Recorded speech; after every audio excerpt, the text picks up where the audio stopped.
আসসালামু আলাইকুম প্রিয় কুমিল্লাবাসী, আমরা এই মুহূর্তে দাঁড়িয়ে আছি বড়ুয়া সাহারা থাই দোকানে। আসলে বড়ুয়া সাহারা থাই দোকানে আসছি কারণ হইছে মামুন ভাইয়ের জন্য যে টাকা কালেকশন করতেছি, ওই কালেকশনের আমাদের খুব ভালো একটা অ্যামাউন্ট দেওয়ার কথা বলছিল আমাদের ফরাদ ভাইয়ে। তো ফরাদ ভাইয়ের আজকে 2 দিন ধরে খুঁজে পাই না, মেঘ বৃষ্টির কারণে আসতে পারি না। আজকে আসার পরে পরেই ফরাদ ভাইয়ের পাইয়ে গেছি। তো ফরাদ ভাইয়ের যেহেতু পাইছি, তাহলে আমরা ফরাদ ভাইয়ের কাছে একটু যাইয়ে কথা বলি। ফরাদ ভাই আমাদেরকে কতটুকু সম্মান করব, এটা আমরা ফরাদ ভাই সামনাসামনি দেখি। ফরাদ ভাই, সালাম আলাইকুম। ওয়ালাইকুম আসসালাম, কি অবস্থা? ভালো আছেন ভাই? জি, ভালো আছি।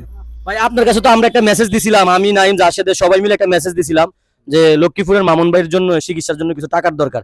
তো আপনি বলছিলেন যে আসার জন্য, আমরা ওই দিন আসছি, আপনারা পাই নাই। আজকে যেহেতু পাইছি, তাহলে ইনশাল্লাহ আমরা তার খালি হাতে যাবো না। তো আপনি ওইটা নিয়ে আপনি আমাদের ভিডিওগুলো দেখছিলেন যে আমরা যে পাউন্ডটা কালেকশন করতেছি। আমি সবগুলো ভিডিও দেখছি, তো আমি যেদিনই দেখছি ওই দিনে কিছু টাকা রাখছি দেওয়ার জন্য। আমিও ব্যস্ত ছিলাম, এই জন্য দিতে পারি না, আজকে দিয়ে দেবো, সমস্যা নেই। আচ্ছা, আপনি ভিডিও দেখছেন, আপনি ভিডিও দেখে কি বুঝলেন যে ওনারা আসলে দেওয়াটা কি ঠিক হবে? দেওয়া তো অবশ্যই ঠিক, মানুষ মানুষের জন্য। আর আপনারা যেভাবে কাজ করতেছেন, এভাবে সবাই এগিয়ে আসলে এটা আসলেই ভালো হয়।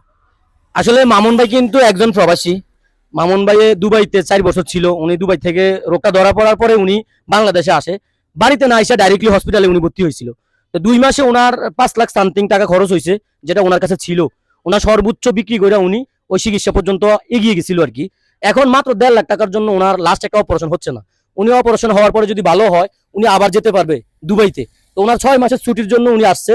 ওনার 6 মাসের ছুটির ভিতরে যদি উনি চিকিৎসা দিন যদি ভালো হতে পারে, তাহলে আবার চলে যেতে পারবে দুবাই।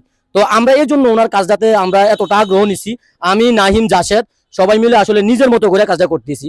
তো আমাদের ওইখানে যে টাকাগুলো আসছে, ওই টাকাগুলো সহকারে ফরাদ ভাই আমাদেরকে যে টাকাটা দিব, ওই টাকাটা সহকারে আজকে আমরা মামুন ভাইয়ের কাছে টাকাটা পৌঁছাই দিব।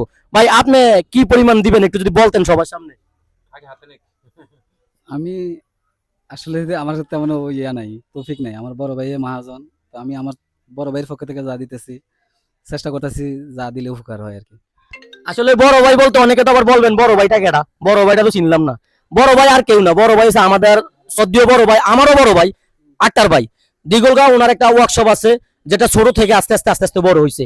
আর এই ওয়ার্কশপের মাধ্যমে কিন্তু আজকে এই প্রতিষ্ঠানটাও হয়েছে। সাহারা থাই যেটা, এটাও কিন্তু ওনার বড় ভাইয়ের আন্ডারে চলে, অথবা দেখাশোনাটা আমার ফরাদ ভাই করে। তো এটা হচ্ছে কলেজ রোড সাহারা থাই, যে যে দোকানটা আমার মনে হয় যারা ওয়ার্কশপ ব্যবসা করেন তারা অনেকেই চিনেন। আর যারা চিনেন না তারা অবশ্যই চিনে নিবেন। কলেজ রোডে আসলেই আপনি সাহারা থাই দোকান পাইয়ে যাবেন। আর ওই দোকানে কিন্তু আমার ফরাদ ভাই প্রতিনিয়ত সময় দেয়। তো ফরাদ ভাই আমাদেরকে যে টাকাটা দিচ্ছে, টাকাটা ফরাদ ভাই নিজে হাতে আমার বন্ধু জাসেদের কাছে বুঝাইয়ে দিব।